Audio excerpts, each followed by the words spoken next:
नमस्कार, मैं जितेंद्र आप सभी का मैथ्स माउंटेन पे स्वागत करता हूं। आइए स्टार्ट कर रहे हैं हम लोग आज की क्लास। देखिए, हमने जो पिछला क्लास किया था परसेंटेज पार्ट 28, वो लॉजिकल क्वेश्चन का हमने टाइप किया था। तो लॉजिकल क्वेश्चन में जो हमने पिछला क्लास किया था उसमें आसान सा क्वेश्चन था। आज जो हम करने जा रहे हैं वो लॉजिकल ही क्वेश्चन करेंगे, लेकिन इसमें क्वेश्चन का लेवल थोड़ा सा अच्छा बनते चला जाएगा। इसमें होगा क्या कि कोई कोई ऐसा भी होगा जिसमें थोड़ा बहुत कैलकुलेशन भी करना पड़ जाएगा आपको। तो देखिए, स्टार्ट कर रहे हैं हम लोग। करना क्या है आपको, आसान सा क्वेश्चन से स्टार्ट कर रहा हूँ मैं बिल्कुल। वो एक क्वेश्चन दिख रहा है, उस क्वेश्चन को एक बार आप अच्छे से पढ़िए और समझिए और इसके बाद क्वेश्चन बनाने की कोशिश कीजिए, फिर मैं आपको बता रहा हूँ।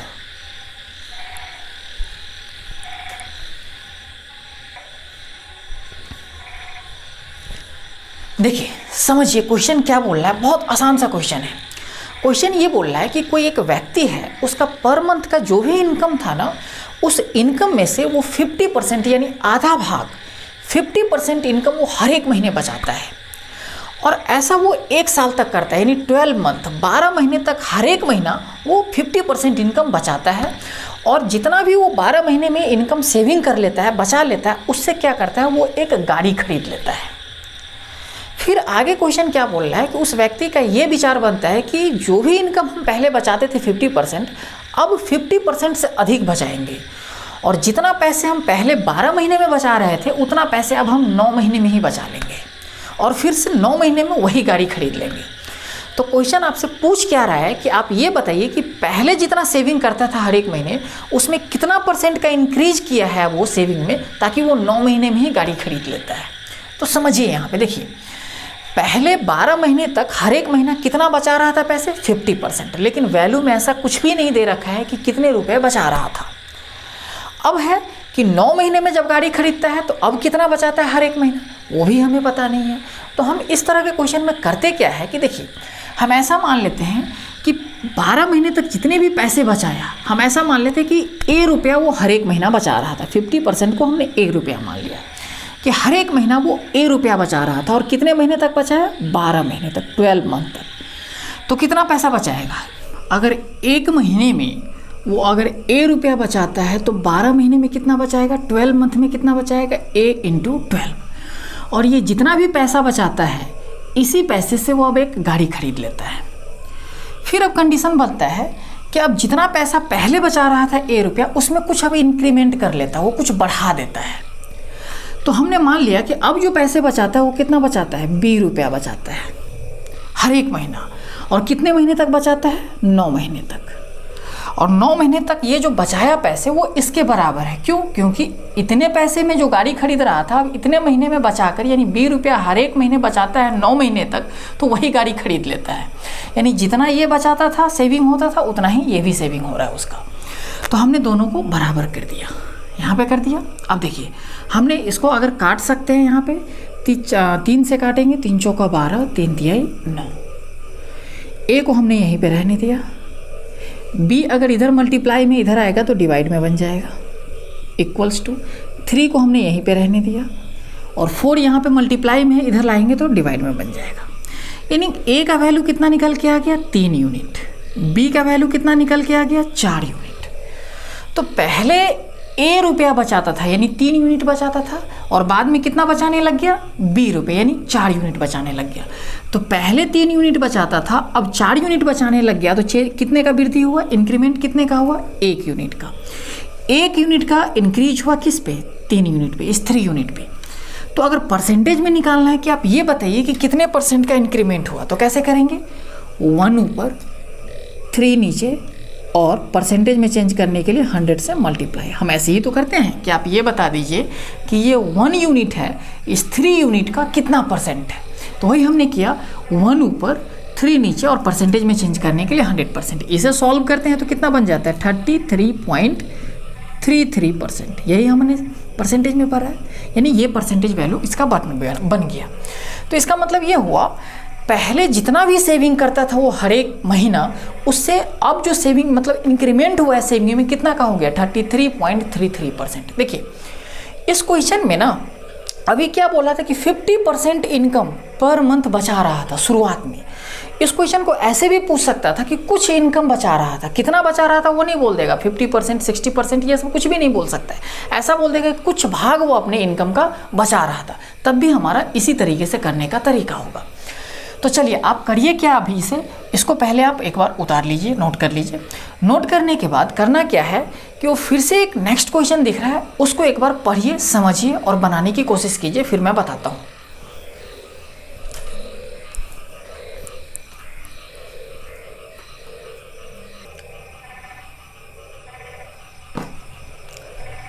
देखिए समझिए इस क्वेश्चन को, बहुत ही अच्छा क्वेश्चन है ये। देखिए इस क्वेश्चन में मैंने आपको ऑप्शन भी दे रखा है। अगर मैं चाहूँ तो इस क्वेश्चन को ना करेंगे क्या, बिना पेन उठाए भी बना सकते हैं। बस पढ़ना है और समझ के बल ट्रिक लगा देना है कि कौन सा आंसर बनेगा। लेकिन उससे पहले क्या है ना कि समझना पड़ेगा एक बार बेसिक तरीके से कि क्वेश्चन बनेगा कैसे।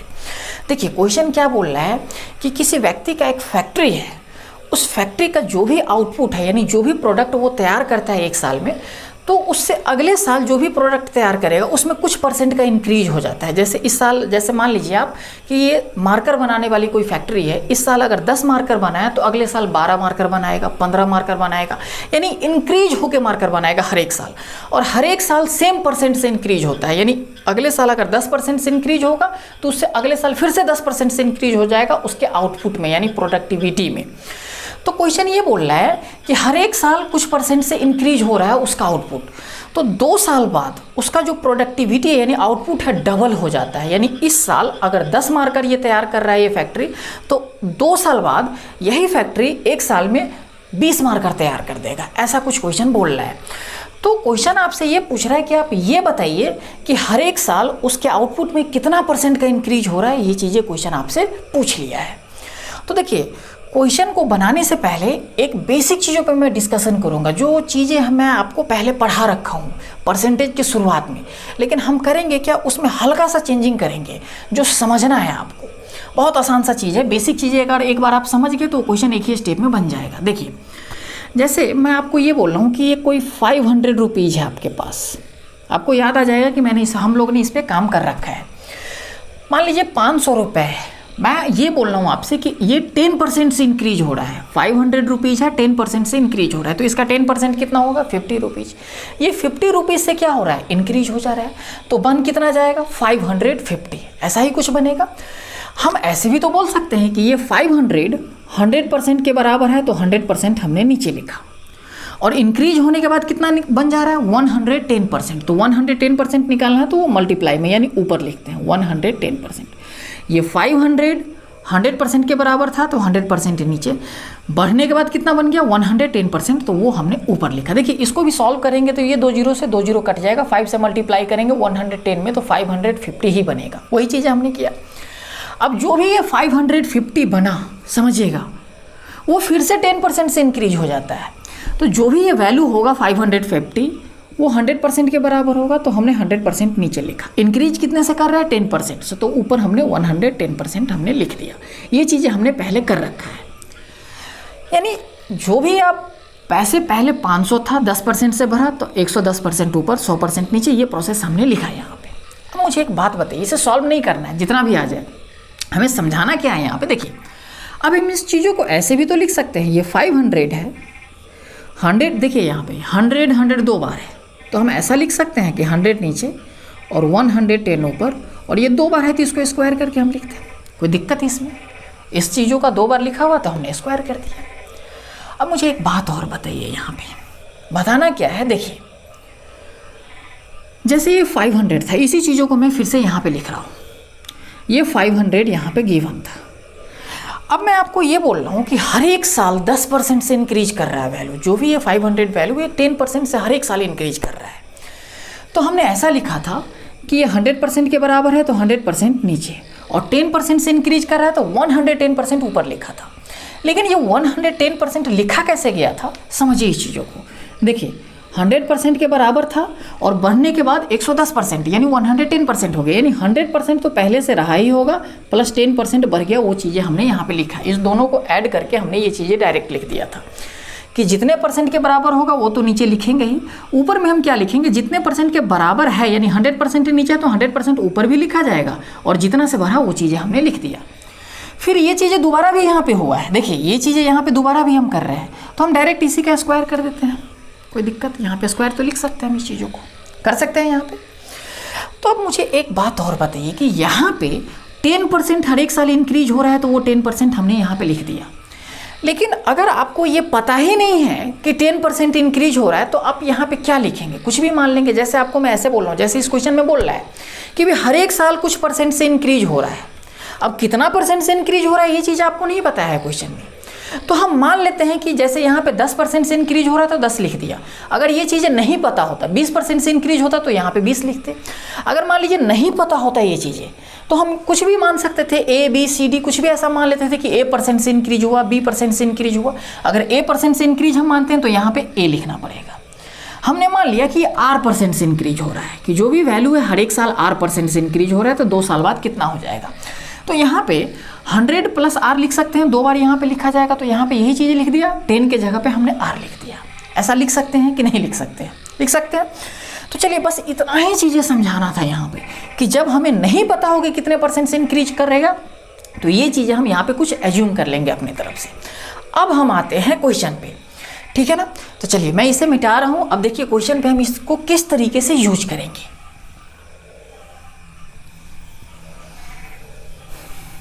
अच्छा, 3 साल तक इंक्रीज होगा तो यहाँ पे क्यूब कर देंगे, 4 साल तक इंक्रीज होगा तो पावर 4 कर देंगे, ऐसा हम करते चले जाएंगे।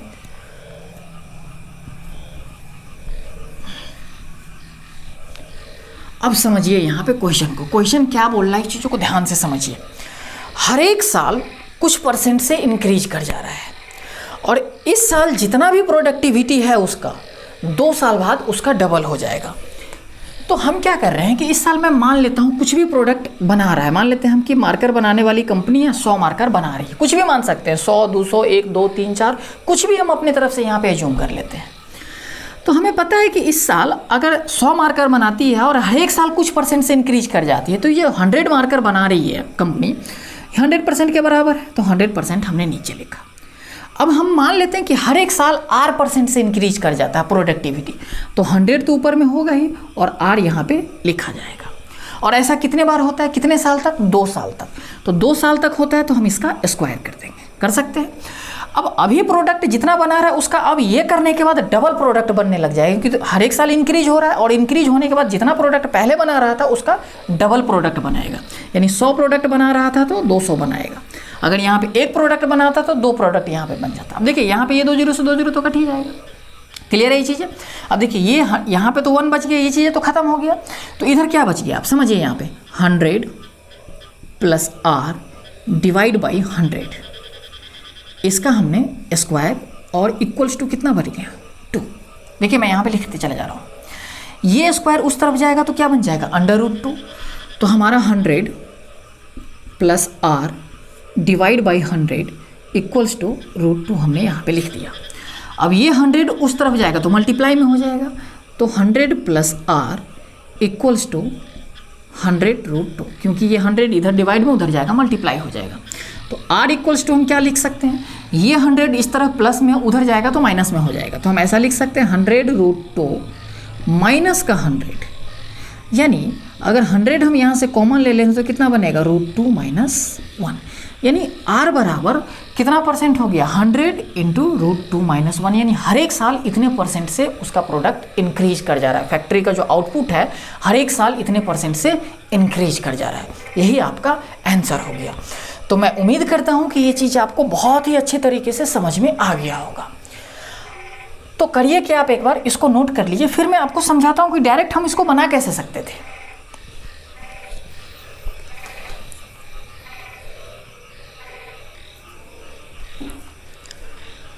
देखिए समझिए, इस क्वेश्चन को हम डायरेक्ट कैसे ट्रिक कर सकते हैं। क्वेश्चन क्या बोल रहा है, 2 साल बाद जो आउटपुट है कंपनी का, जो प्रोडक्ट तैयार करता है वो डबल प्रोडक्ट तैयार करने लग जाता है, ऐसा ही क्वेश्चन है।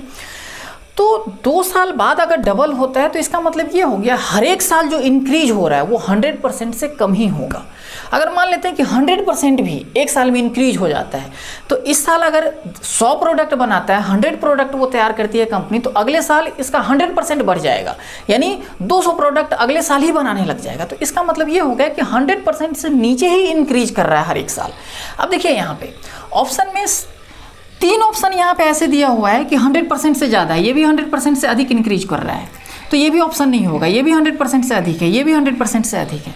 यानी जो भी हमारा ऑप्शन होगा 100% से कम ही इंक्रीज करेगा हर एक साल, ठीक है ना। तो देखिए एक ही बार में टिक हो गया हमारा, क्योंकि ऐसा एक ही ऑप्शन यहाँ पे दिया हुआ था और ये एग्जाम में पूछे हुआ क्वेश्चन है और बहुत ही अच्छा क्वेश्चन है, ठीक है ना। तो देखकर ही हम यहाँ से टिक लगा सकते थे क्वेश्चन को, लेकिन ये चीज़ें लगेगा कब, जब आपका क्वेश्चन का बेसिक कॉन्सेप्ट आपका क्लियर होगा। क्लियर है ये चीज़ें। तो चलिए अब हम क्या कर रहे हैं, फिर से एक नेक्स्ट क्वेश्चन करने जा रहे हैं। देखिए वो क्वेश्चन जो अभी मैं आपको दे रहा हूँ उसमें थोड़ा सा कैलकुलेशन लंबा होगा और इस क्वेश्चन को हम दो तरीका से करना सिखाएंगे, जिसमें एक में तो बिल्कुल थोड़ा बहुत कैलकुलेशन होगा, लेकिन एक में थोड़ा बहुत कैलकुलेशन करना पड़ेगा एक मेथड से, ठीक है ना। तो करिए क्या, वो क्वेश्चन दिख रहा है उसको एक बार आप अच्छे से पढ़िए, समझिए और बनाने की कोशिश कीजिए, फिर मैं आपको बताता हूँ।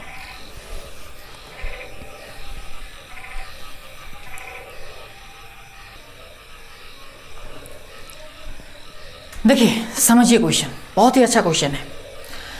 बोला क्या जा रहा है क्वेश्चन में कि ABCD ने मिलकर कोई एक प्रॉपर्टी खरीदा, 56 लाख का 56 लाख का कोई प्रॉपर्टी खरीदा। बोला क्या जा रहा है कि उसमें ना सबका कुछ शेयर होगा, कि A का शेयर कुछ होगा, B का शेयर होगा, C का शेयर होगा, D का शेयर कुछ इस तरह से होगा, सबने मिलकर खरीदा है। तो बोला क्या जा रहा है क्वेश्चन में कि A का जितना भी उसमें शेयर होगा उसका 460% 460% अगर निकाला जाए और जो भी बनेगा वैल्यू वो B + C + D के शेयर के बराबर होगा। फिर आगे क्वेश्चन इसमें क्या बोल रहा है कि B का जितना शेयर होगा उसमें उसका 366.66% अगर निकाला और जो भी शेयर बनेगा, जो भी बनेगा वो वैल्यू वो A + C + D के शेयर के बराबर होगा।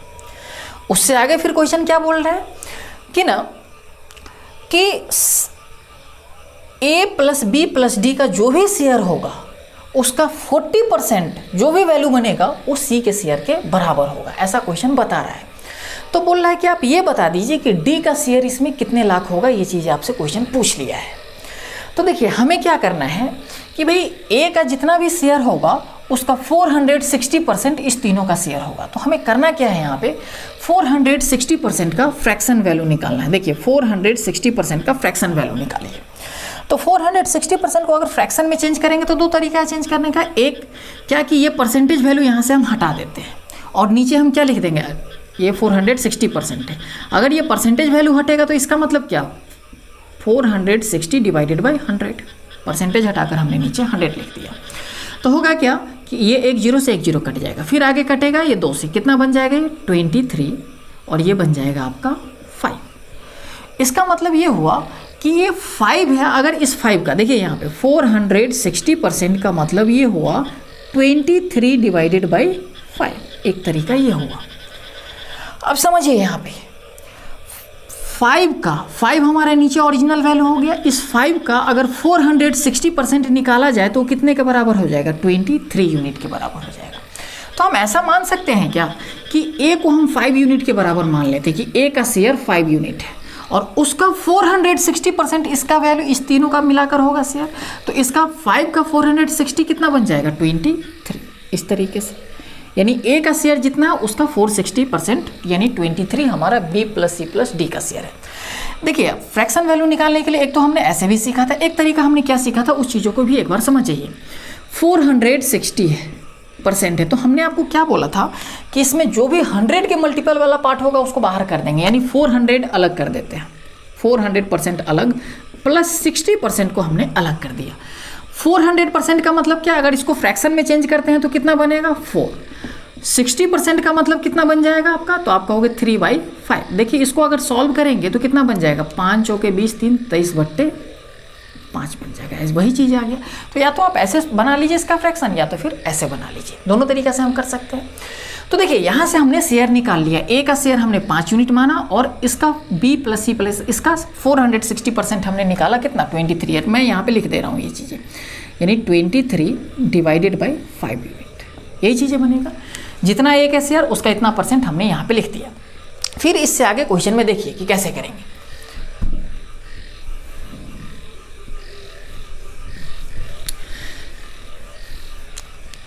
देखिए फिर आगे अब आते हैं हम इस नेक्स्ट स्टेप पे। क्या बोला जा रहा है कि बी का जितना भी शेयर होगा उसका 366.66% निकाला जाए तो इस तीनों के शेयर के बराबर होगा।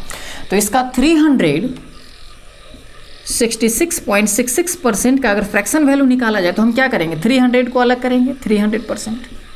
अब ये सब चीज़ें करना नहीं है। देखिए हम लोगों ने पीछे इतना इस पर प्रैक्टिस किया है कि डायरेक्ट ये सब चीज़ें कर सकते हैं हम, ठीक है ना।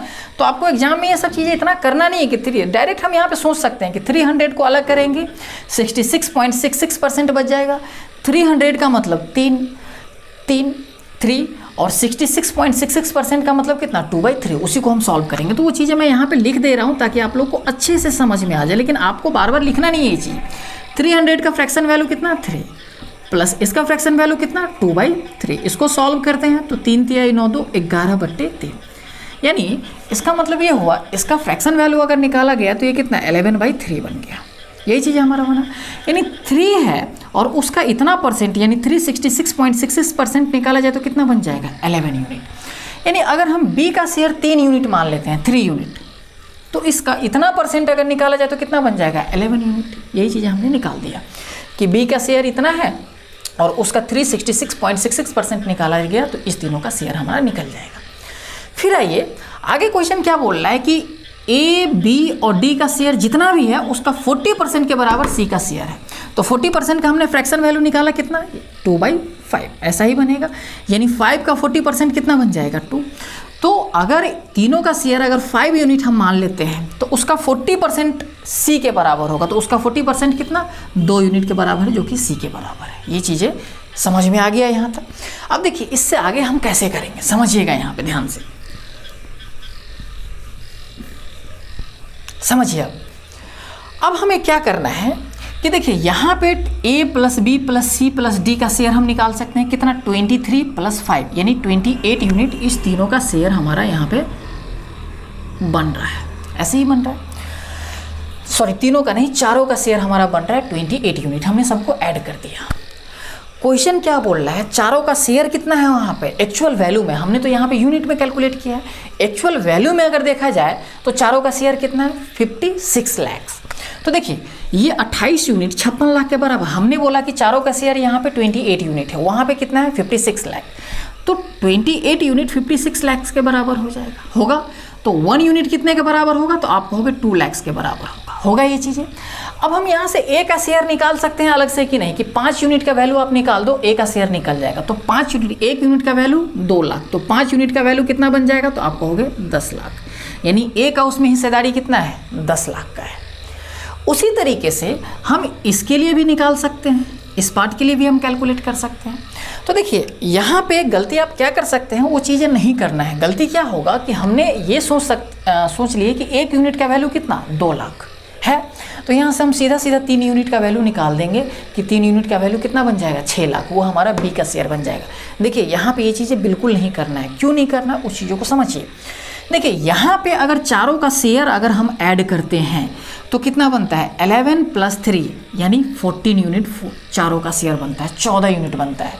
लेकिन यहाँ पे हम चारों का शेयर हम कितना यूनिट से बता रहे थे 28 यूनिट से, और यहाँ पे ये 28 यूनिट 56 लाख को डिनोट कर रहा था। लेकिन यहाँ पे चारों का शेयर जो 14 यूनिट बना है वही हमारा 56 लाख को डिनोट करेगा, ठीक है ना। तो देखिए इसका जो 1 यूनिट का वैल्यू होगा इसके 1 यूनिट के बराबर नहीं होगा, इसलिए हम इसके 1 यूनिट से इसका हम 3 यूनिट का वैल्यू हम नहीं निकाल सकते हैं। क्लियर है चीज़ें। तो देखिए यहाँ पे चारों का शेयर कितना बन गया 14 लाख बन गया, ये 14 यूनिट बन गया। क्वेश्चन क्या बोल रहा है चारों का शेयर कितना है 56 लाख, यही बन रहा है। तो यहाँ से 1 यूनिट का वैल्यू कितना निकलेगा, तो आप कहोगे 14 चौका 56 4 लाख। तो 3 यूनिट निकालना यानी बी का शेयर निकालना है कितना 3 यूनिट। तो 3 यूनिट का वैल्यू हमारा कितना बन जाएगा 12 लाख बन जाएगा कि नहीं बन जाएगा, ये हमारा बी के लिए हो गया। मैं डर लकीर खींच देता हूँ यहाँ पे। क्लियर है चीज़ें। फिर वही चीज़ें हमारा यहाँ पे भी होगा। देखिए यहाँ पे चारों का शेयर मिलाकर कितना बन रहा है, तो आप कहोगे 5 प्लस 2 7 यूनिट। क्वेश्चन कितना बोल रहा है 56 लाख, यही बन रहा है। तो 7 यूनिट का वैल्यू 56 लाख, तो 1 यूनिट का वैल्यू 8 लाख, 7 8 56। तो 2 यूनिट का वैल्यू निकालेंगे तो सी का शेयर निकल सकता है। तो 2 यूनिट का वैल्यू हमने निकाल दिया कितना 16 लाख निकल गया। अभी मैं इसको शॉर्ट भी कर दे रहा हूँ, लेकिन एक बार पहले अच्छे से समझ लीजिए इसको। तो देखिए यहाँ से ये ए का शेयर हमने निकाल दिया कितना 10 लाख, बी का शेयर हमने निकाला कितना 12 लाख और सी का शेयर हमने कितना निकाला 16 लाख। अगर सबको हम ऐड करते हैं इस सभी को, देखिए 10 + 12 कितना बन जाएगा 22 + 16 कितना बन जाएगा 38 लाख, यानी 38 लाख रुपया 38 लाख रुपया इस A + B + C का शेयर बनता है। तो A + B का शेयर अगर 38 लाख बनता है तो D का शेयर निकालने के लिए हमें क्या करना पड़ेगा, समझिएगा यहाँ पे D का शेयर निकालने के लिए जो भी 56 लाख है उसमें से 38 लाख अगर मैं घटा देता हूँ तो हमारा बच कितना जाएगा, इस चीज़ों को समझिएगा। यहाँ पे ये हमारा बन जाएगा 18 लाख, यही तो बच जाएगा, यही हमारा D का शेयर निकल गया। यही चीज़ें क्वेश्चन में आपसे पूछ रहा था। तो देखिए यहाँ पे थोड़ा बहुत हमें कैलकुलेशन करना पड़ गया क्योंकि ये क्वेश्चन ही इस तरीके का है। हाँ, इसमें हम थोड़ा बहुत कैलकुलेशन को रिमूव कर देंगे। कैसे रिमूव करेंगे उस चीज़ों को मैं अभी समझा रहा हूँ। पहले आप करिए क्या, इसको एक बार आप अच्छे से नोट कर लीजिए, फिर मैं इसका थोड़ा सा और शॉर्ट कर देता हूँ।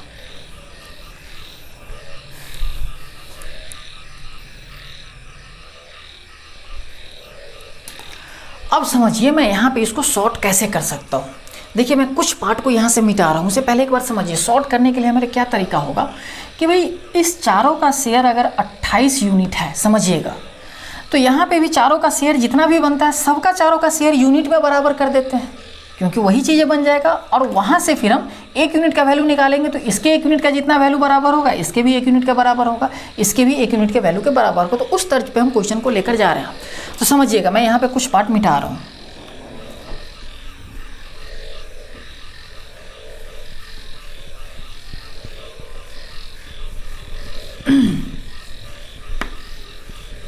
देखिए यहाँ पे अगर चारों का शेयर देखा जाए तो कितना बनता है 28 यूनिट, यहाँ पे चारों का शेयर देखा जाए तो 14 यूनिट और यहाँ पे चारों का शेयर देखा जाए तो कितना बन जाएगा 7 यूनिट।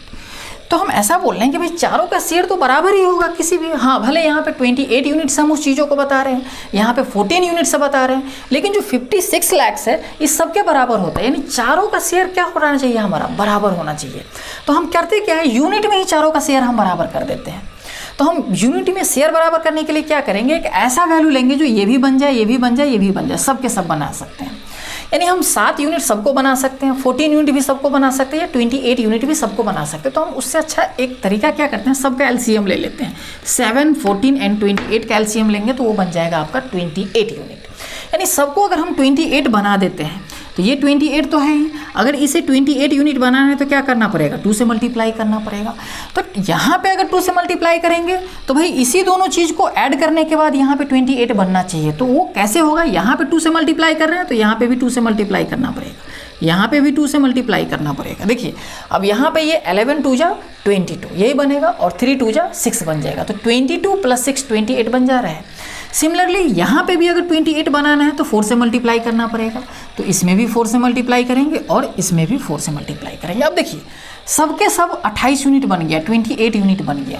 तो इसका मतलब ये हुआ इसके 1 यूनिट का जो भी वैल्यू बनेगा इसके भी 1 यूनिट के भी वही वैल्यू के बराबर होगा, इसका भी 1 यूनिट उसी वैल्यू के बराबर हो जाएगा।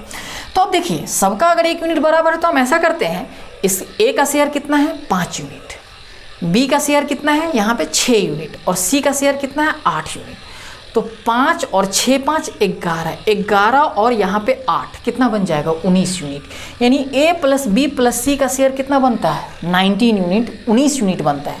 टोटल चारों का शेयर कितना है 28 यूनिट, यानी 28 यूनिट है, जिसमें से A B C का शेयर अगर घटा दिया जाए 19 यूनिट तो D का शेयर बचेगा, वो कितना बचेगा, तो आप कहोगे 28 में से 19 अगर हटाते हैं तो हमारा D का जो शेयर बचेगा वो बनेगा 9 यूनिट, यही बनेगा कि नहीं। और 28 यूनिट सबका शेयर है और 28 यूनिट का वैल्यू कितना है 56 लाख, तो 1 यूनिट का वैल्यू कितना हो जाएगा 2 लाख। तो हमें D का शेयर निकालना है 9 यूनिट, इसका वैल्यू कितना हो जाएगा 1 यूनिट का वैल्यू 2 लाख, तो 9 यूनिट का वैल्यू कितना हो जाएगा 18 लाख बन जाएगा कि नहीं। देखिए ये चीज़ें मैं डायरेक्ट कर लिया, हमें ज़्यादा कैलकुलेशन नहीं करना पड़ेगा, लेकिन हाँ इतना चीज़ें तो हमें करना ही पड़ेगा, इसमें कोई उपाय नहीं है। यहाँ पे जो हम एक्स्ट्रा कैलकुलेशन कर रहे थे उस चीज़ों को हम कैलकुलेशन यहाँ पे बचा लिए। तो अब मैं उम्मीद कर रहा हूँ कि ये चीज़ें भी आपको बहुत ही अच्छे तरीके से समझ में आ गया होगा। तो समझ में आ गया तो करिए कि आप इस चीज़ों को एक बार अच्छे से नोट कर लीजिए, और नोट करने के बाद आपको करना क्या है कि वो फिर से एक नेक्स्ट क्वेश्चन दिख रहा है उसको एक बार आप पढ़िए, समझिए और बनाने की कोशिश कीजिए, क्योंकि वो बहुत ही अच्छा क्वेश्चन है।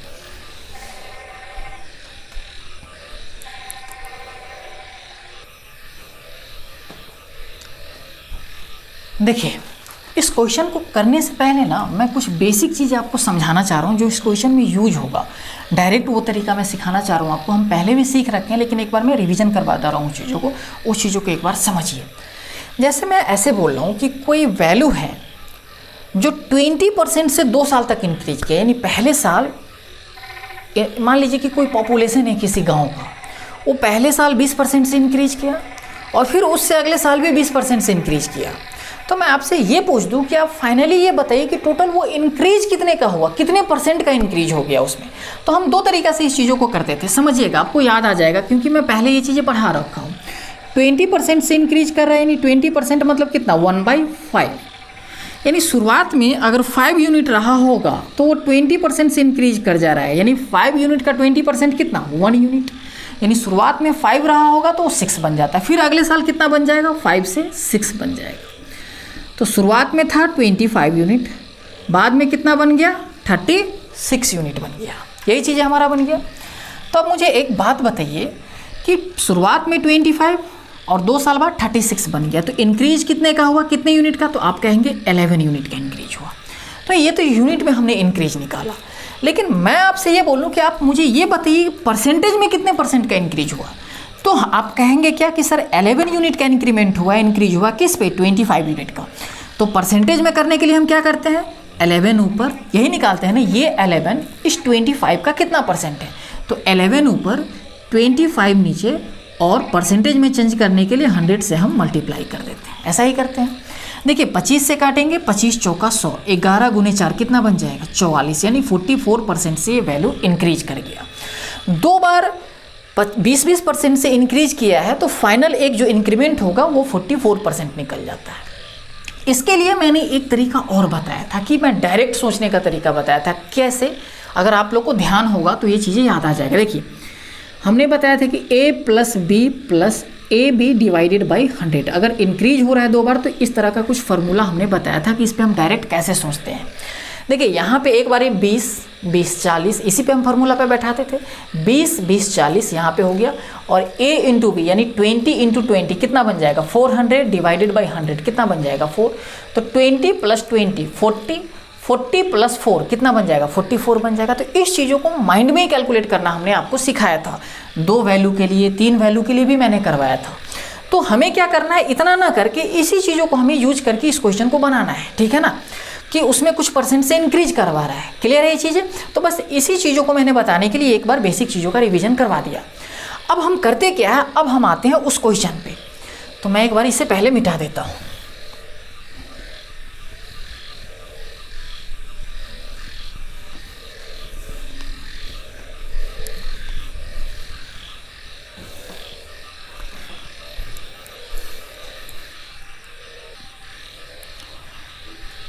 समझिए, आइए देखिए क्वेश्चन क्या बोल रहा है, इस चीज़ों को एक बार अच्छे से समझना है। बोल रहा है कि 2 दोस्त हैं ए और बी।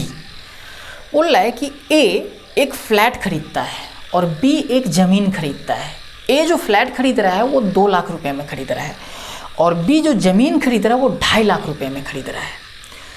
तो बोला ये जा रहा है कि जो फ्लैट का कीमत है हर एक साल 20% से बढ़ जाता है, और जो ज़मीन जो बी ने खरीदा है 2.5 लाख में उसका कीमत हर एक साल 10% बढ़ जाता है। तो बोल रहा है कि 2 साल बाद ए को भी कुछ राशि मिलेगा अगर बेचेगा तो, और 2 साल बाद बी भी अगर अपने ज़मीन को बेचता है तो उसको भी कुछ राशि मिलेगा। तो बोलते हैं जितना भी राशि ए और बी को मिलता है उसको आपस में वो बदल लेता है, ठीक है ना। तो देखिए ए और बी 2 दोस्त हैं और दोनों ने कुछ कुछ रुपये मिलाकर खरीदा है, तो जब भी उसको आपस बेचने पे जो कुछ राशि मिलेगा किसी एक को ज़्यादा मिलेगा और दूसरे को कम मिलेगा। ऐसा होगा, या तो ए को ज़्यादा मिल रहा होगा या और फिर बी को कम मिलेगा, या फिर बी को कुछ ज़्यादा राशि आ रहा होगा और ए को कम मिलेगा, ऐसा कुछ राशि है। तो बोला ये जा रहा है कि जब भी आपस में इंटरचेंज करेगा तो इंटरचेंज करने का मतलब जिसको ज़्यादा मिल रहा होगा उसको कम मिलने लग जाएगा और जिसको कम मिल रहा होगा उसको ज़्यादा मिलने लग जाएगा, ऐसा ही कुछ होगा। तो क्वेश्चन ये बोल रहा है कि जिसको ज़्यादा मिल रहा होगा उसको अगर कम मिलने लग जाएगा तो उसको लॉस हो जाएगा, और जिसको कम मिल रहा होगा एक्चुअल में और इंटरचेंज करने के बाद उसको ज़्यादा मिलने लग जाएगा तो क्या हो जाएगा, उसको प्रॉफिट हो जाएगा। तो क्वेश्चन आपसे पूछ रहा है कि आप ये बताइए कि जिसको भी प्रॉफिट हो रहा है उसको कितने % का प्रॉफिट हो रहा है, ये एक चीज़ें क्वेश्चन आपसे पूछ लिया है। तो देखिए हम इसी क्वेश्चन को बना रहे हैं, किस तरीके से बनाएंगे एक बार समझिएगा। 2 दोस्त हैं ए और यहाँ पे हमने लिखा बी। इसने जो फ्लैट खरीदा है ये फ्लैट खरीदता है और ये ज़मीन खरीदता है। फ्लैट ये कितने में खरीदा है 2 लाख में, और इसने ज़मीन कितने में खरीदा है 2.5 लाख में, ऐसा ही कुछ खरीदा है। देखिएगा, अब देखिए चूँकि क्वेश्चन जो फाइनल आंसर है क्वेश्चन का वो परसेंटेज में आपसे कंपेयर पूछ रहा है, यानी हम यहाँ पे 2 लाख और 2.5 लाख है, यहाँ पे 2.5 लाख है, 2.5 लाख। इस चीज़ों को हम 2 लाख और 2.5 लाख ना लिखकर कुछ और भी लिखेंगे ना, तब भी हमारा आंसर वही आएगा। बस आपको रेशियो मेंटेन करके चलना है। जैसे मैं आपको ये कहना चाह रहा हूँ कि ये लैक्स को मैं हटा देता हूँ क्योंकि ये कॉम्प्लिकेटेड हो जाएगा, इतना 0 में कैलकुलेट करने चला जाऊँगा। तो देखिए ये 2 लाख है, ये 2.5 लाख है, हम इसको ना 10 से मल्टीप्लाई 10 से मल्टीप्लाई कर रहे हैं तो ये 20 बन जाएगा, और यहाँ पे 10 से मल्टीप्लाई करेंगे तो क्या बन जाएगा, ये पॉइंट आपका हट जाएगा, इस तरह का वैल्यू बन जाएगा। जब हम इसका रेशियो बनाएंगे तो हम काटेंगे तो ये बन जाएगा 4 और ये बन जाएगा आपका 5। कहने का ये है कि ये जो रेशियो आपका बन रहा है ये चीज़ें को मेंटेन करके रखना है। आप इसको 40, 4, 5 और लेकर भी बनाएंगे तब भी सॉल्यूशन हो जाएगा। इसको 40 और इसको 50 लेकर बनाएंगे कि ए के पास जितने में भी प्रॉपर्टी खरीदा है 40 यूनिट, और बी जितने में भी ए जितने में भी फ्लैट खरीदा है वो 40 यूनिट का है, बी ज़मीन खरीदा है वो 50 यूनिट का है, तब भी हमारा आंसर आ जाएगा। मैं इसको 400 कर दूँ, इसको मैं 500 कर दूं, तब भी हम कैलकुलेट करेंगे, तब भी हमारा आंसर वही चीज़ आएगा। तो देखिए यहाँ पे बात उठता था कि भी हम 4 और 5 यूनिट लेकर ही क्वेश्चन को कैलकुलेट कर देते हैं, लेकिन वो चीज़ हम इसलिए यहाँ पे 2-2 जीरो लगा रहे हैं, यहाँ पे 2-2 जीरो एक्स्ट्रा लगा रहे हैं क्योंकि ये हर एक साल 20% से, ये जो फ्लैट खरीदा है वो 20% से इंक्रीज कर रहा है हर एक साल इसका कीमत। तो 2 साल बाद कितना इंक्रीज कर जाएगा, फिर उसी फार्मूला पे हमें लगाना है। 2 साल बाद कितना, a + b + ab divided by 100% से इंक्रीज करेगा। तो 20, 20, 40 और 400/100 यानी 44% से 44% से इंक्रीज कर जाएगा। तो देखिए यहाँ पे अगर सिर्फ मैं 4 यूनिट ही लेता और यहाँ पे 5 यूनिट ही लेता तो इसका 44% निकालना थोड़ा मुश्किल हो जाता, डेसिमल में वो वैल्यू आने लग जाता, पॉइंट में आने लगे तो कैलकुलेशन थोड़ा सा टफ कर देता। तो हम क्या कर रहे हैं, इसीलिए हमने 400 मान लिया। अब इसका 44% निकालना ईजी है क्योंकि इसका 10% कितना 40, तो 40% निकालेंगे तो कितना बन जाएगा 160, और 4% इसका निकालेंगे तो 1% 4 तो 4% कितना 16, तो 160 + 16 176 बन जाएगा। यानी इसका जो कीमत है 400 यूनिट वो 176 यूनिट से इंक्रीज कर जाएगा।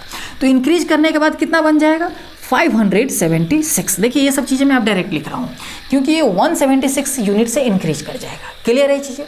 अब देखिए ये 500 है, ये 2 बार 10-10% से इंक्रीज करता है, तो 10% से अगर 2 बार इंक्रीज कर रहा है, हर एक साल 10-10% से इंक्रीज करता है, तो यहाँ पे 10, यहाँ पे 10, 20 और 10 × 10 डिवाइडेड बाई 100 कितना बन जाएगा 1, तो 20 + 1 21% से ये वैल्यू इंक्रीज करेगा। तो इसका अगर 21% निकालेंगे तो क्या करेंगे, पहले 10% निकाला 50, तो 20% कितना 100 और 1% कितना 5, यानी 105 से ये इंक्रीज कर जाएगा। तो ये वैल्यू कितना बन जाएगा, अगर 105 से इंक्रीज करेगा तो 605 बन जाएगा कि नहीं बन जाएगा, यही चीज़ होगा। इंक्रीज करने के बाद ये वैल्यू आ गई। अब समझिए यहाँ पे अब क्या बोला जा रहा है कि ये वैल्यू आपस में इंटरचेंज कर ले रहे हैं, यानी ये 605 यहाँ पे चला जाएगा और ये 576 यहाँ पे आ जाएगा। तो अब मुझे एक बात बताइए, ए को कितना मिलना चाहिए था पैसे 576 यूनिट मिलना चाहिए था, लेकिन उसको मिल कितना गया 605। तो इसको प्रॉफिट हुआ या लॉस हुआ, तो आप कहेंगे सर इतना मिलना चाहिए था, इतना मिल गया, ज़्यादा ही मिल गया, इसका मतलब प्रॉफिट हुआ। कितने यूनिट का हुआ प्रॉफिट, तो आप इसमें से इसको घटाएंगे तो ये बन जाएगा 29 यूनिट, ऐसा ही कुछ बनेगा। अब बी को कितने यूनिट का लॉस हुआ, ये यहाँ पे बी को प्रॉफिट हुआ या लॉस हुआ, तो आप कहेंगे सर 605 मिलना चाहिए लेकिन 576 मिल रहा है, इसका मतलब इसको लॉस हो गया। तो यहाँ पे लॉस नहीं पूछे हुआ कि कितने % का लॉस हुआ है, बोल रहा है क्वेश्चन कि जिसको भी प्रॉफिट हो रहा है उसको कितने % का प्रॉफिट हो रहा है, ये चीज़ें पूछ रहा है। अगर लॉस पूछता तो हमें ये भी कैलकुलेट करना पड़ जाता।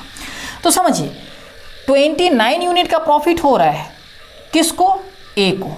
किस पे हो रहा है 576 पे, क्योंकि इतना होना चाहिए था लेकिन इससे इतना बढ़ गया, 29 यूनिट अधिक आ गया, यानी 29 यूनिट का प्रॉफिट हो रहा है 576 पे। यानी अगर परसेंटेज में हमें निकालना है तो 29 इस 576 का कितना % है, ये चीज़ें हम कैलकुलेट करेंगे। तो 29 ऊपर 576 नीचे और परसेंटेज में चेंज करने के लिए 100%, ऐसा ही कुछ हम कैलकुलेट करेंगे। इसको जब हम सॉल्व करेंगे ना, तो इसको सॉल्व करने के बाद जो हमारा वैल्यू आएगा वो कितना आएगा, 5/144%। ये चीज़ें आपका आंसर आ जाएगा। क्लियर है चीज़ें? तो मैं उम्मीद करता हूँ कि ये चीज़ आपको बहुत ही अच्छे तरीके से समझ में आ गया होगा। हाँ, जिसको थोड़ा बहुत इसमें डाउट बन रहा होगा तो आप करिए क्या, एक दो बार इसको ना रिपीट करके देख लीजिए, आपको अच्छे से क्लियर हो जाएगा। क्लियर है चीज़ें? तो आप क्या करिए, इसको एक बार आप नोट कर लीजिए। पहले नोट करने के बाद फिर से मैं वो नेक्स्ट क्वेश्चन दे रहा हूँ, उसको एक बार पढ़िए, समझिए और बनाने की कोशिश कीजिए। देखिए आज हम थोड़ा सा लॉजिकल क्वेश्चन में अच्छे लेवल के क्वेश्चन कर रहे हैं, ठीक है ना, जो कि मेंस में पूछा जाता है, और मेंस में भी जब क्वेश्चन को बहुत ज़्यादा टफ करना होता है तब इस तरह का क्वेश्चन उठाता है। तो मैं अभी से आप लोग को इसलिए ये चीज़ें बता रहा हूँ ताकि जब आप एग्जाम में इस तरह का क्वेश्चन देखें ना, तो अगर फर्स्ट बार देखेंगे तो ये क्वेश्चन बनेगा ही नहीं, लेकिन इस पर अगर हम 10, 15, 20 क्वेश्चन कर लेते हैं शुरुआत में, तो जब भी आप क्वेश्चन देखेंगे तो आपका लॉजिक उस पर लगने लग जाएगा कि इस तरह के क्वेश्चन को हमें करना क्या है। इसलिए मैं अभी से ये चीज़ें करवा दे रहा हूँ आपको, ठीक है ना। तो करिए क्या, वो जो क्वेश्चन है उसको एक बार आप पढ़िए, समझिए और बनाने की कोशिश कीजिए।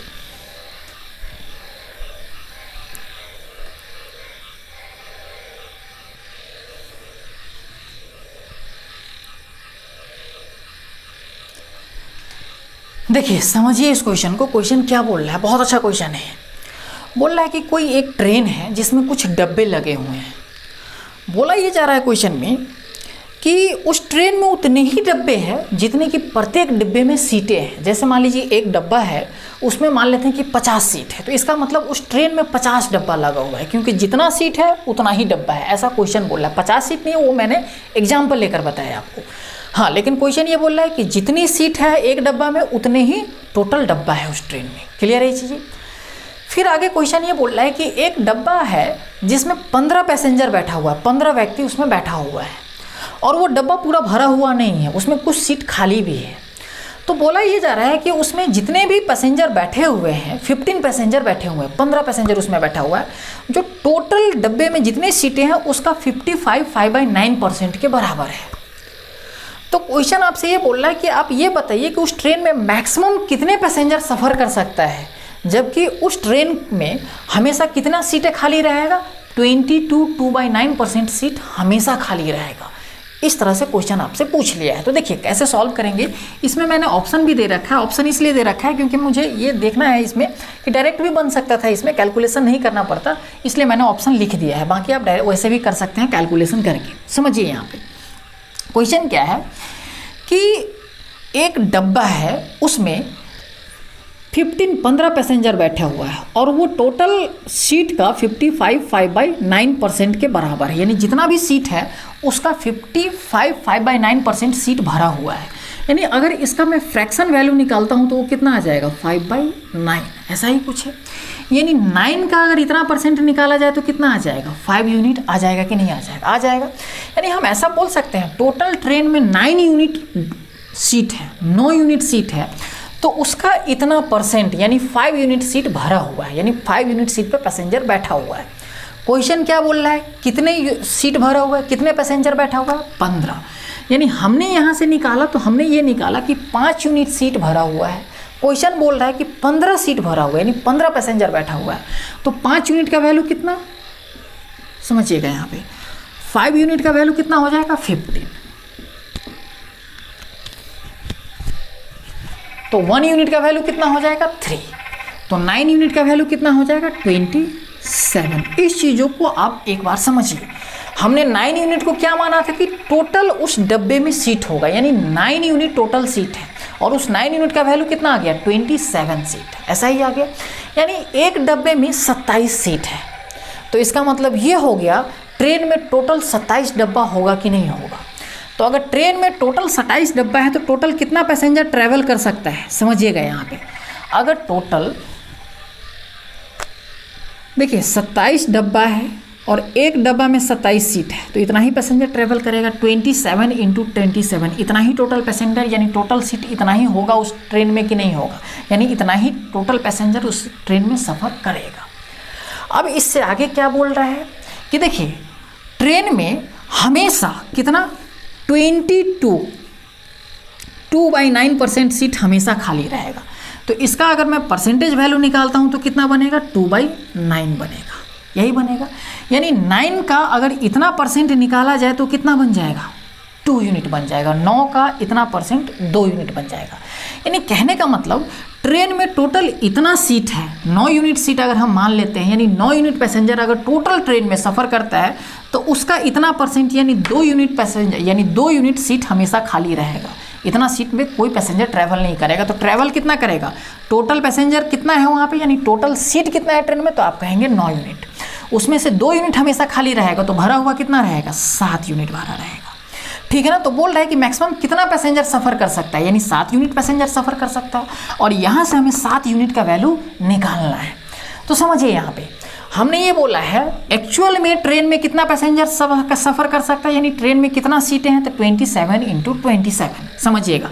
तो 27 × 27 इतना टोटल सीट है, यानी टोटल पैसेंजर इतना सफ़र कर सकता है। यहाँ पे यूनिट में हमने क्या बोला, टोटल पैसेंजर कितना है, यानी टोटल सीट कितना है ट्रेन में, 9 यूनिट। और यहाँ पे हमने एक्चुअल में कितना है ये, यानी 9 यूनिट का वैल्यू कितना हो जाएगा, 27 × 27। तो 9 ये वैल्यू 9 यूनिट के बराबर है, तो 9 यूनिट हमने नीचे लिखा।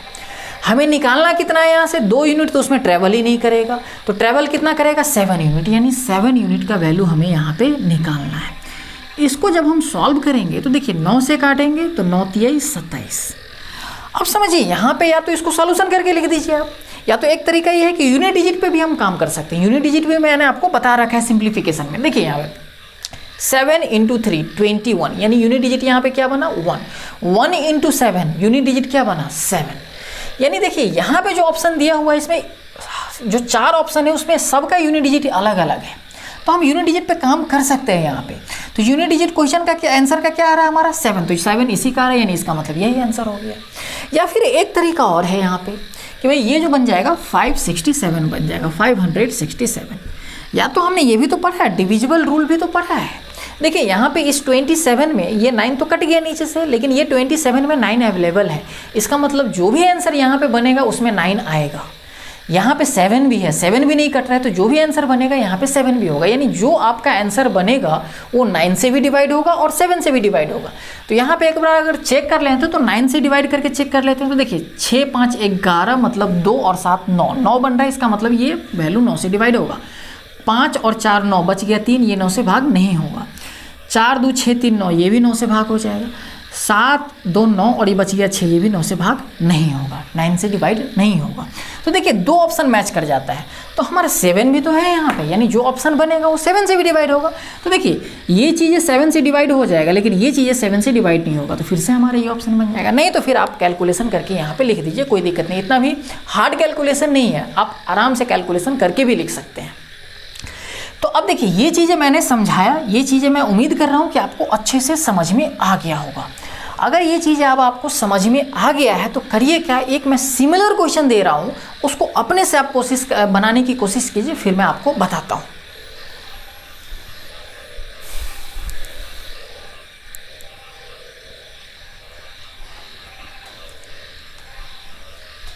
चलिए आइए समझिए इस क्वेश्चन को। देखिए सिमिलर क्वेश्चन है, वही चीज़ें हैं कि भाई जितनी ट्रेन में डब्बे हैं, जितने एक डब्बे में सीटें हैं उतने ही ट्रेन में डब्बे हैं। बोल रहा है कि एक डब्बा ऐसा है, एक डब्बा है उसमें जिसमें ना 25 पैसेंजर है, उसमें 25 व्यक्ति, उसमें 25 व्यक्ति उसमें बैठा हुआ है, नहीं 25 व्यक्ति उसमें सफ़र कर रहा है। जो टोटल सीट भरा हुआ नहीं है, उस टोटल डब्बा का जितना भी कैपेसिटी है उसका 71 3/7% हमारा भरा हुआ है। ये चीज़ें क्वेश्चन बोल रहा है। तो अब देखिए हमें क्या करना है, जितना भी इस 71 3/7% अगर भरा हुआ है, समझिएगा, तो अब ये बोल रहा है कि उस ट्रेन में मैक्सिमम कितना पैसेंजर सफ़र कर सकता है। अगर उस ट्रेन में जितने भी सीटें हैं उसका 20% सीट हमेशा खाली रहेगा, तो हमें उसी तरीके से करना है।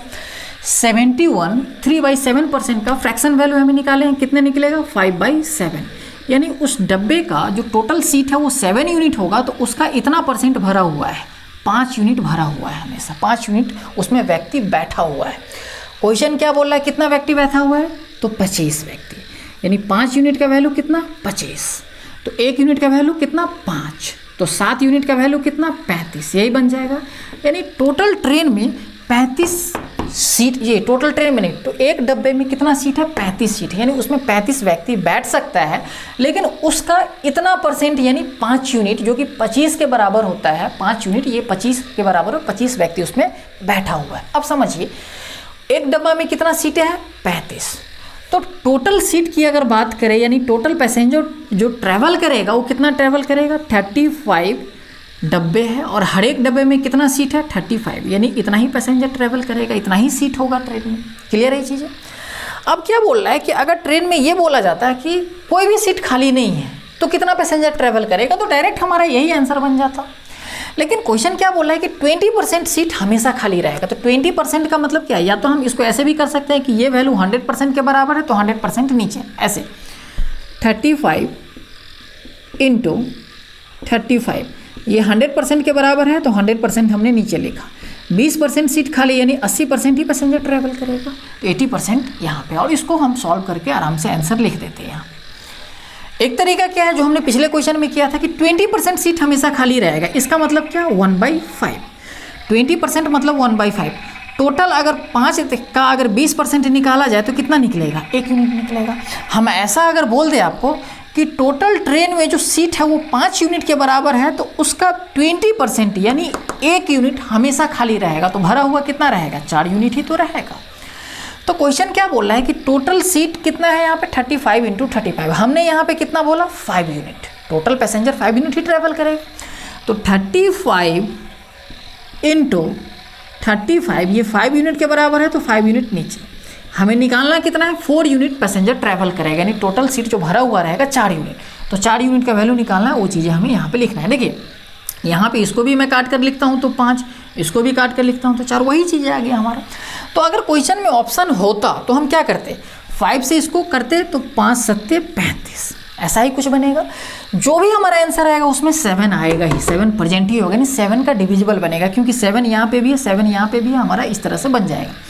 या तो फिर हम सॉल्व करके लिख लें, क्योंकि मैंने ऑप्शन आपको दिया ही नहीं है, तो इसको जब हम सॉल्व करेंगे तो ये बन जाएगा 960, यानी टोटल जो ट्रेन में पैसेंजर ट्रैवल करेगा 20% सीट खाली होने के बावजूद वो कितना होगा, 960 पैसेंजर ट्रेन में ट्रैवल करेगा।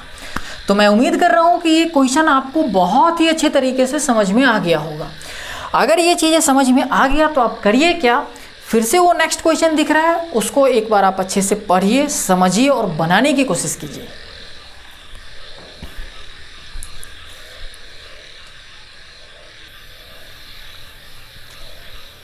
अच्छा, एक चीज़ मैंने गलती लिख दिया है यहाँ पे, इस चीज़ों को देखिए, 960 नहीं आएगा, 980 आएगा, मैंने बाय मिस्टेक लिख दिया था यहाँ पे।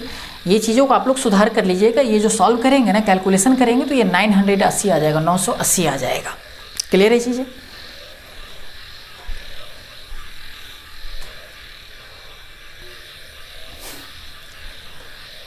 आइए समझिए इस क्वेश्चन को, बहुत ही अच्छा क्वेश्चन है।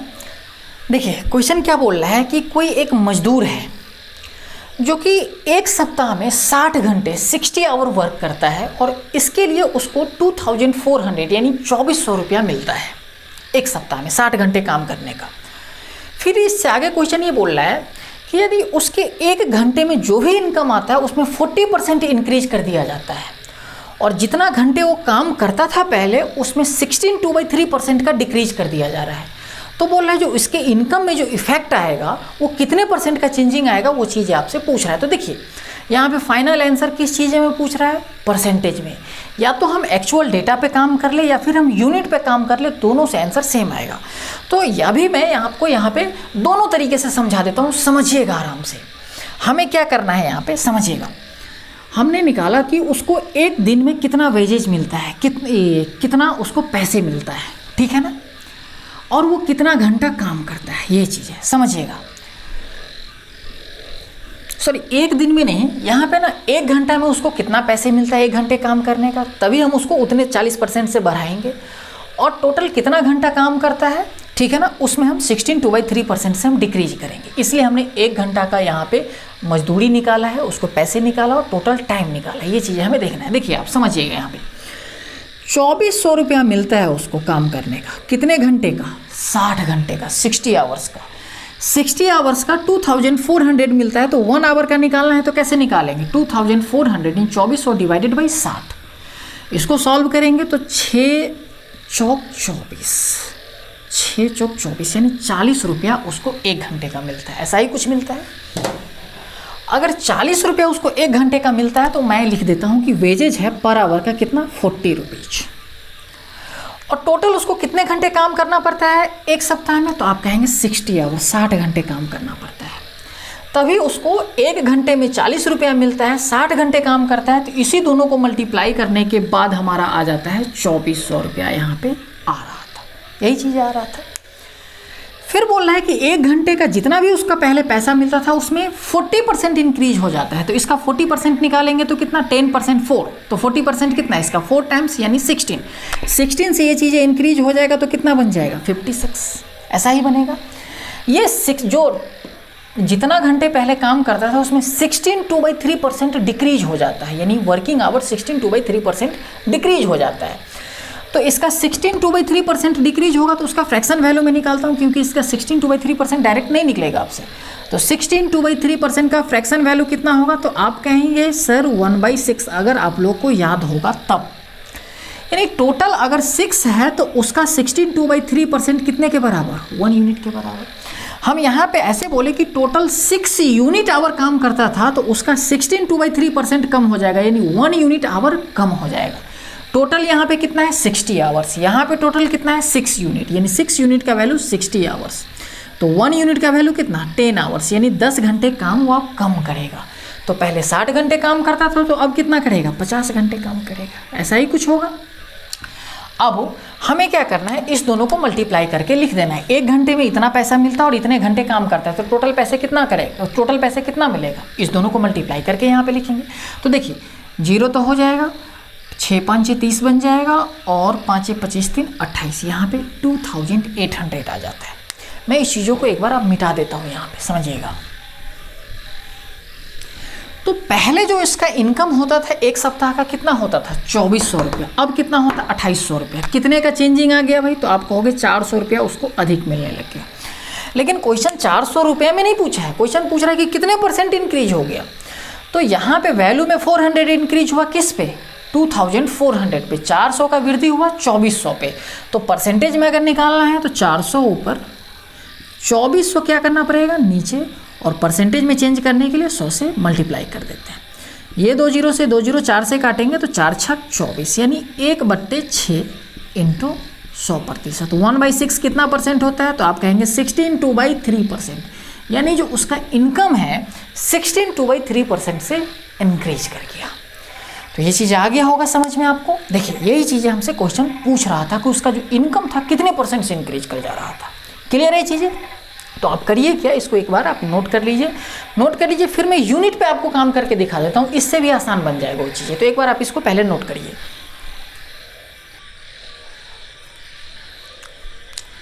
देखिए समझिए यहाँ पे मैं यूनिट पे काम कैसे करूँगा। यहाँ पे जो वेजेज है उसका जो मजदूरी मिलता था हर 1 घंटे का, उसमें कितना % का चेंजिंग हो गया, तो आप कहेंगे सर 40% से इंक्रीज हो गया। 40% का मतलब कितना 2/5, यानी पहले समझिएगा 5 का 40% निकाला जाए तो कितना 2 यूनिट बनेगा।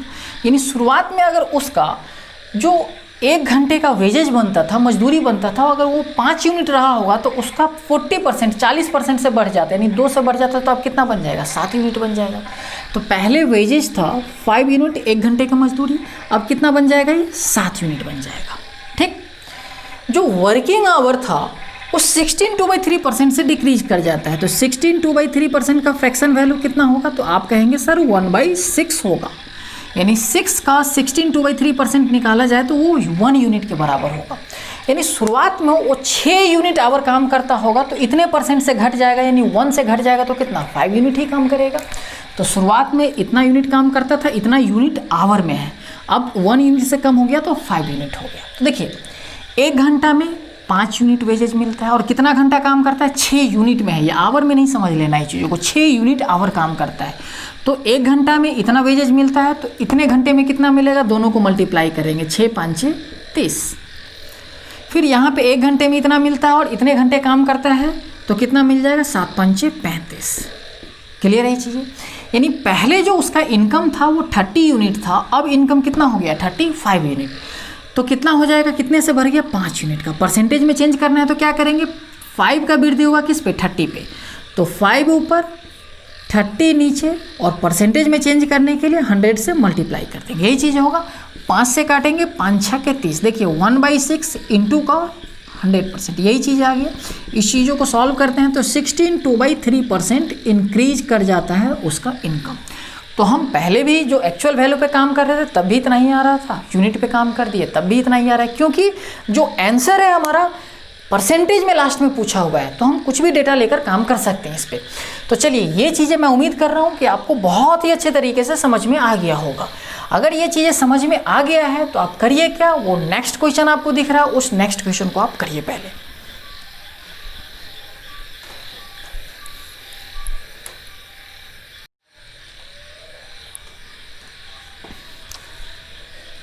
आइए समझिए इस क्वेश्चन को। देखिए बहुत ही अच्छा क्वेश्चन है, ध्यान से समझना है आपको। क्वेश्चन क्या बोल रहा है कि कोई फैक्ट्री में कुछ मजदूर, कुछ वर्कर काम कर रहे हैं, ठीक है, और कुछ काम करते होंगे। वो कितना मजदूर काम कर रहा है ये चीज़ें हमें गिवन नहीं है, कितना काम करता है ये चीज़ें भी हमें गिवन नहीं है। तो क्वेश्चन इसमें ये बोल रहा है आपको कि भाई जितना भी काम करता था पहले सब मजदूर मिलके, उसमें 50% इंक्रीज हो जाता है काम, यानी पहले जितना भी काम करता था उसमें 50% काम में वृद्धि हो जाता है, यानी 50% काम एक्स्ट्रा करना पड़ेगा वहाँ पे। तो क्वेश्चन ये बोल रहा है कि देखिए कि उसमें अगर काम बढ़ जाता है और काम को पूर्व टाइम पे ही करना है, यानी काम को जितना पहले टाइम लेता था करने में उतना ही टाइम पे अभी भी कंप्लीट करना है, ऐसा क्वेश्चन बोल रहा है आपको। तो हमें क्या करना पड़ेगा भाई, अगर काम का मात्रा बढ़ जाता है, मजदूर उतना ही है, तो काम उतने ही टाइम में कंप्लीट तो नहीं होगा, करना क्या पड़ेगा, मजदूरों की संख्या बढ़ाना पड़ेगा। तो वही क्वेश्चन आपसे बोल रहा है कि कितने मजदूरों की संख्या में कितने % का वृद्धि किया जाए, कितने % इंक्रीज किया जाए, ताकि काम जो है पूर्व यानी पहले जितना टाइम में होता था उतना ही टाइम में अभी भी हो जाए। एक बात क्वेश्चन में और भी बोल दिया है कि भाई पहले जो नया मजदूर उसमें आएगा, उस मजदूर का जो काम करने की जो क्षमता होगा पहले वाले मजदूर से 25% अधिक होगा, ऐसा क्वेश्चन बोल रहा है। देखिए इस क्वेश्चन में भी जो फाइनल आंसर पूछा हुआ है कि मजदूरों की संख्या में कितने % का वृद्धि किया जाए, वो परसेंटेज में पूछा हुआ है। तो इसका मतलब हम डेटा कुछ भी लेकर चलेंगे, हमारा आंसर वही बनेगा, एक ही आंसर बनेगा। तो समझिए इस क्वेश्चन को कैसे हम करेंगे, इस चीज़ों को समझना है। हमें क्या करना है कि कितना वर्कर पहले काम करता था और बाद में कितना काम करेगा, वो चीज़ें हमें निकालना है। वर्कर लिख दिया, और एक वर्कर कितना काम करता है वो चीज़ें भी हमें यहाँ पे लिखेंगे।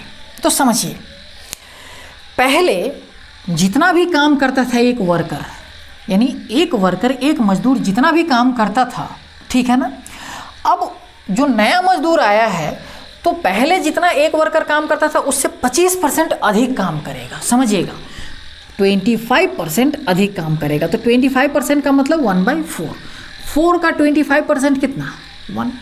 पहले वाले वर्कर अगर 4 यूनिट काम करता था, तो अब जो नया वर्कर आया है 1 यूनिट अधिक काम करेगा, वो कितना काम करेगा, 5 यूनिट काम करेगा। ये चीज़ें हमने फाइंड आउट कर लिया कि पहले वाले जो भी वर्कर था वो 4 यूनिट काम करता था, एक वर्कर। अब जो नया वर्कर आएगा, नया मजदूर आएगा, वो एक मजदूर कितना काम करेगा, 5 यूनिट काम करेगा। ये चीज़ें हमने लिख दिया। यहाँ पे हम कुछ भी डेटा लिख सकते थे, यहाँ पे 40 लिख देते तो 40 का 25% निकालते, जो भी वैल्यू होता ऐड करके हम यहाँ पे लिख देते। क्लियर है चीज़ें। अब देखिए वर्कर कितना था पहले, ये चीज़ें हमें नहीं पता, तो हम अपने तरफ से कुछ मान लेते हैं, कुछ भी मान सकते हैं। हम मान लेते हैं कि 10 वर्कर था पहले, 10 वर्कर था और एक वर्कर 4 यूनिट काम करता है, तो टोटल काम कितना हो जाएगा, तो आप कहोगे 40 यूनिट काम हो जाएगा। अब समझिए, ये तो पहले जो काम होता था वो वैल्यू आपको दिया हुआ है। अब 40 यूनिट काम पहले होता था, तो काम जो है 50% से इंक्रीज कर गया। समझिएगा, यहाँ पे मैं लिख देता हूँ 50% से वर्क जो है इंक्रीज कर गया।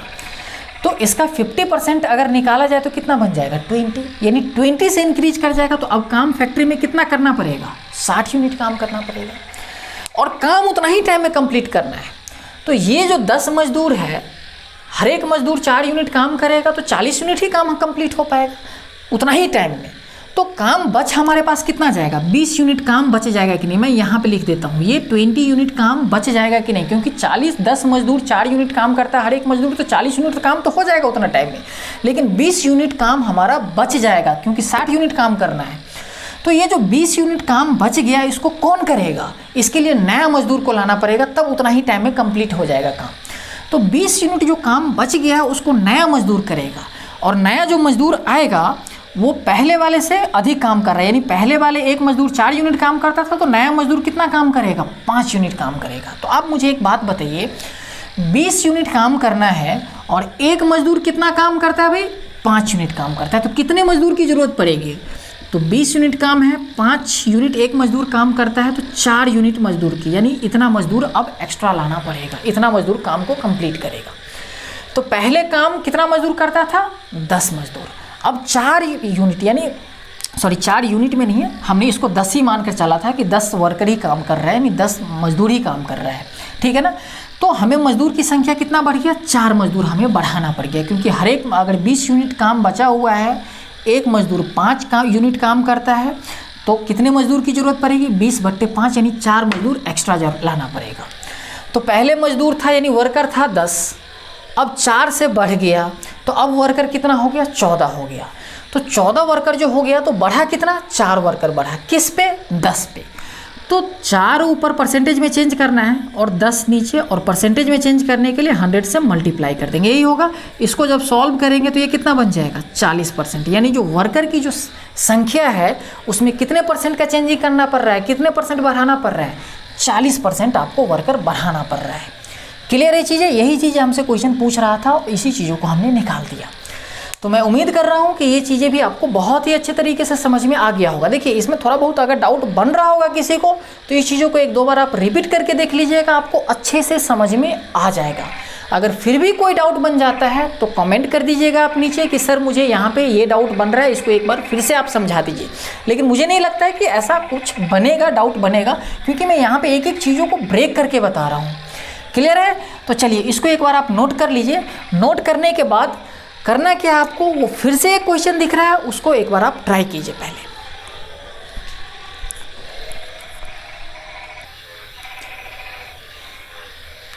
देखिए आइए समझिए इस क्वेश्चन को। क्वेश्चन क्या बोल रहा है कि कोई एक बुक है, ठीक है ना, उस बुक में कितना पेज है, 30 पेज है, और हर एक पेज पे कितना लाइन उस पर खींचा हुआ है, 25 लाइन उस पर खींचा हुआ है, यानी हर एक पेज पे 25 लाइन है, और हर एक लाइन पे कितना कैरेक्टर यानी कितना अक्षर लिखा हुआ है, 35 कैरेक्टर लिखा हुआ है, 35 अक्षर हर एक लाइन पे लिखा हुआ है। तो बोल रहा है कि जितना भी अक्षर लिखा हुआ है, जितना भी कैरेक्टर लिखा हुआ है इस बुक में, इसी कैरेक्टर को, इसी अक्षर को किसी दूसरे बुक में लिखते हैं, ठीक है ना। तो उसमें बोला जा रहा है कि उस बुक में कितना पेज है ये तो नहीं दिया है, यही चीज़ें आपको निकालना है, ठीक है ना।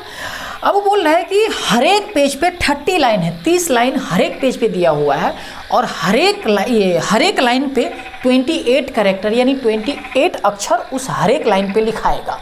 तो बोल रहा है कि देखिए पहले 30 लाइन, ये 30 पेज था, 30 पेज था पहले वाले बुक में, तो नया वाला जो बुक बनेगा तो उसमें जो पेज होगा वो पहले वाले बुक से कितना % अधिक पेज बनेगा, ये चीज़ें आपसे पूछ लिया है। समझिए, देखिए यहाँ पे जैसे मान लेते हैं कोई एक बुक है, उसमें ये एक पेज है, ऐसा कुछ बहुत सारा पेज है, पहले वाले बुक में ऐसा 30 पेज है, और हर एक पेज पे इस तरह से 25 लाइन खींचा हुआ है, इस तरह से 25 लाइन बना हुआ है, और हर एक लाइन में कैरेक्टर लिखा हुआ है। मान लेते हैं 1 कैरेक्टर, 2 कैरेक्टर, 3 कैरेक्टर, इस तरह से कुछ कैरेक्टर लिखा हुआ है। कितना कैरेक्टर है एक पेज पे, 35 कैरेक्टर है।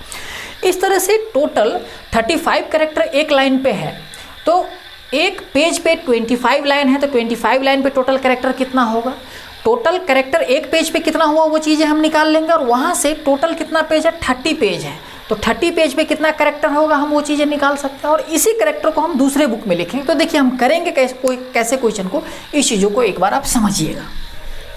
देखिए जैसे एक कोई लाइन है, उस लाइन पे कितना कैरेक्टर लिखा हुआ है, 35 कैरेक्टर, 35 अक्षर लिखा हुआ उस बुक पे, तो हमने लिख दिया कि एक लाइन पे 35 अक्षर लिखा हुआ, 35 कैरेक्टर लिखा हुआ है। टोटल लाइन कितना है एक पेज पे, तो आप कहेंगे 25 लाइन है, तो एक लाइन पे अगर 35 कैरेक्टर लिखा आता है तो 25 लाइन पे कितना लिखाएगा, इतना ही कैरेक्टर तो लिखाएगा, 35 × 25। अब देखिए 25 लाइन पे इतना कैरेक्टर लिखा जाता है, और 25 लाइन तो एक ही पेज में है ना, इसका मतलब ये हुआ कि ये एक पेज पे इतना कैरेक्टर लिखा जाता है। लेकिन उस बुक में कितना लाइन है, 30, सॉरी कितना पेज है, 30 पेज है। तो एक पेज पे अगर इतना कैरेक्टर लिखा गया है तो 30 पेज पे कितना कैरेक्टर लिखा जाएगा, तो इसमें 30 से मल्टीप्लाई कर देंगे भाई, इतना ही कैरेक्टर टोटल लिखा जाएगा। यानी अगर देखा जाए तो टोटल कैरेक्टर की जो संख्या हो गया, टोटल अक्षर का जो संख्या हो गया, इतना संख्या हो गया, यानी इतना अक्षर एक बुक में लिखा हुआ है। अब इसी अक्षर को दूसरे बुक में लिखना है, तो दूसरे बुक में समझिएगा एक लाइन में कितना कैरेक्टर लिखा था, 28 कैरेक्टर, 28 अक्षर एक लाइन में लिखाता है। तो 28 अक्षर अगर एक लाइन में लिखाता है और उस बुक में एक जो पेज बन रहा है उस पेज पे कितना लाइन है, 30 लाइन। तो एक लाइन में इतना कैरेक्टर, तो 30 लाइन में कितना कैरेक्टर बनेगा, 28 × 30 इतना ही बनेगा। अब देखिए 30 लाइन तो एक पेज पे ही है, यानी ये एक पेज पे कितना कैरेक्टर लिखा गया है, ये चीज़ हमने निकाल लिया। तो टोटल पेज की संख्या कितनी होगी, यानी इतना कैरेक्टर को इस बुक में एडजस्ट करना है, तो एक लाइन में इतना कैरेक्टर, यानी सॉरी एक लाइन में नहीं, एक पेज पे इतना कैरेक्टर लिखा जाता है। तो टोटल पेज की संख्या नहीं दिया हुआ है, तो हमने P मान लिया कि टोटल पेज इतना लगेगा। तो देखिए जितना कैरेक्टर ये है उतना ही कैरेक्टर ये भी होगा, हमारा होगा कि नहीं होगा। तो इसका मतलब दोनों हमने बराबर कर दिया, क्योंकि इतना ही कैरेक्टर को दूसरे बुक में हम लिख रहे हैं। हाँ, यहाँ पे पेज की संख्या गिवन नहीं है तो उसको हमने P मान लिया। तो यहाँ से P का वैल्यू निकल सकता है कि नहीं निकल सकता है, तो समझिए यहाँ पे इस 30 से इस 30 को हम काट सकते हैं। अब अगर हम 7 से काट रहे तो 7 चौके 28, 7 से काट रहे हैं यहाँ पे तो 7 चौके 28, ये कट जाएगा आपका, 7 5 35, 25 5 125, ये इस तरफ मल्टीप्लाई में इधर आएगा, डिवाइड में बन जाएगा और ये P बराबर निकल जाएगा। इसको जब हम सॉल्व करेंगे तो कितना आ जाएगा, 4 से काटेंगे तो 4 तिहाई 12, 4 एकम 4, बच गया कितना, 1 पॉइंट देंगे, 4 दूनी 8, बच गया 2, 4 5 20। यानी जो अब जो नया बुक बना उसमें पेज की संख्या कितना हो गया, 31.25, इतना पेज की संख्या बन गया। पहले वाले बुक में पेज की संख्या कितना था, 30 था, 30 पेज था पहले वाले बुक में। समझिएगा मैं यहाँ पे इस चीज़ों को सॉल्व कर रहा हूँ।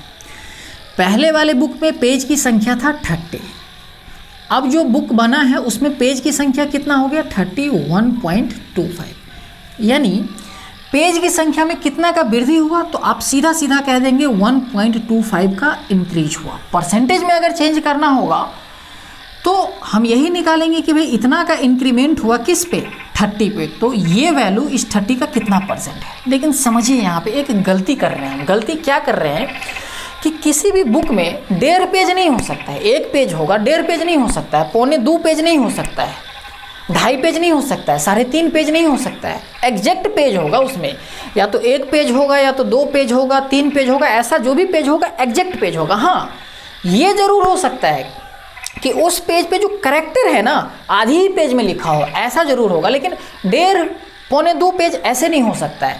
तो देखिए यहाँ पे 31.25 पेज में समझिएगा यहाँ पे जो पेज का संख्या निकल रहा है, यानी इतना कैरेक्टर लिखने के लिए दूसरा बुक में कितने पेज की जरूरत पड़ रही है, 31.25 पेज की जरूरत पड़ रही है। यानी इतना जो कैरेक्टर है नया बुक में जो हम लिख रहे हैं तो इतना ही पेज में सिमट जा रहा है, लेकिन वहाँ पे पेज का संख्या इतना नहीं हो सकता है। वहाँ पे एग्जैक्ट पेज का संख्या होगा कितना, 32 पेज ही लग जाएगा। हाँ, जो 32वां पेज होगा वो पूरी तरीके से भरा नहीं होगा, उसमें कुछ ही पार्ट में लिखा होगा। तो पेज की संख्या हम कभी भी इस तरीके से नहीं लिखेंगे। तो नया बुक में जो पेज की संख्या होगा 32 लेकर हम चलेंगे। तो यहाँ पे हमने 32 लिख दिया। पेज की संख्या में कितना का वृद्धि हुआ, 2 का वृद्धि हुआ, यही चीज़ें हो गया। तो परसेंटेज में पूछ रहा है तो यही तो लिखेंगे, ये 2 इस 30 का कितना परसेंट है, तो 2 ऊपर 30 नीचे, और परसेंटेज में चेंज करने के लिए 100 से मल्टीप्लाई कर देंगे। इसको जब सॉल्व करेंगे तो 1 बट्टा कितना बन जाएगा, 1/15 इंटू का 100%। देखिए 1/15 कितना परसेंट होता है, 6.66% पेज की संख्या में क्या हो जाएगा, इंक्रीमेंट हो जाएगा। क्लियर है चीज़ें, यही चीज़ें क्वेश्चन में पूछ रहा था, वो चीज़ें हमने निकाल दिया। तो मैं उम्मीद करता हूं कि ये क्वेश्चन भी आपको बहुत ही अच्छे तरीके से समझ में आया होगा। देखिए ये सब बहुत ही अच्छे लेवल के क्वेश्चन में पहुंच जाता है। अगर यहाँ पे थोड़ा बहुत डाउट भी बनता है तो इसको 1-2 बार रिपीट करके आप देखिएगा, बहुत ही अच्छे तरीके से समझ में आ जाएगा, क्योंकि मैं यहाँ पे एक एक पॉइंट को ब्रेक करके समझा रहा हूँ। तो आप अभी करिए क्या, इसको पहले एक बार आप नोट कर लीजिए, फिर मैं बताता हूँ आगे।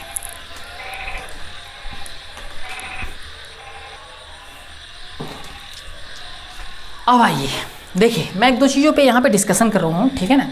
समझिए यहाँ पे ना एक दो चीज़ें का प्रॉब्लम आ रहा होगा। प्रॉब्लम इस चीज़ों पे नहीं आ रहा होगा कि जो मैं पढ़ा रहा हूँ, ठीक है ना, ये चीज़ें मैं बहुत ही अच्छे तरीके से पढ़ा रहा हूँ, एक एक पॉइंट को ब्रेक करके पढ़ा रहा हूँ।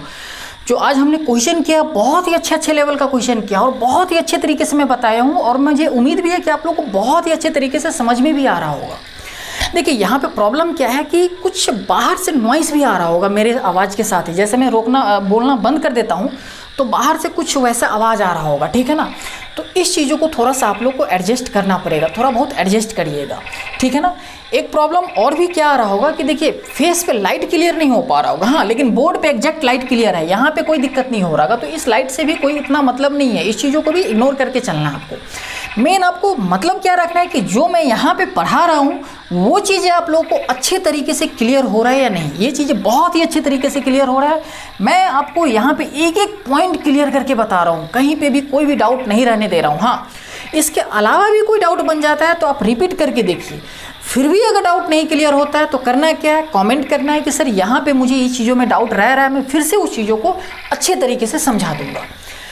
अब आइए परसेंटेज पे। देखिए हमने परसेंटेज का सारा टाइप कवर कर दिया, परसेंटेज आज आपका कंप्लीट हो गया है यहाँ पे, ठीक है ना।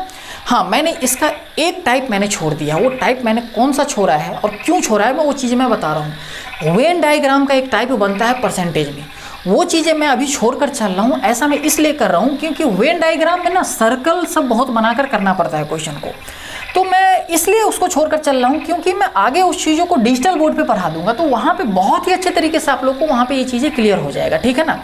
हाँ, तो इस चीज़ों के लिए थोड़ा सा वेट कर लीजिएगा, मैं आगे इस चीज़ों को पढ़ा दूंगा, ऐसा नहीं बोल रहा हूँ कि मैं छोड़कर चलूँगा, पढ़ाऊँगा ही आगे, ठीक है ना।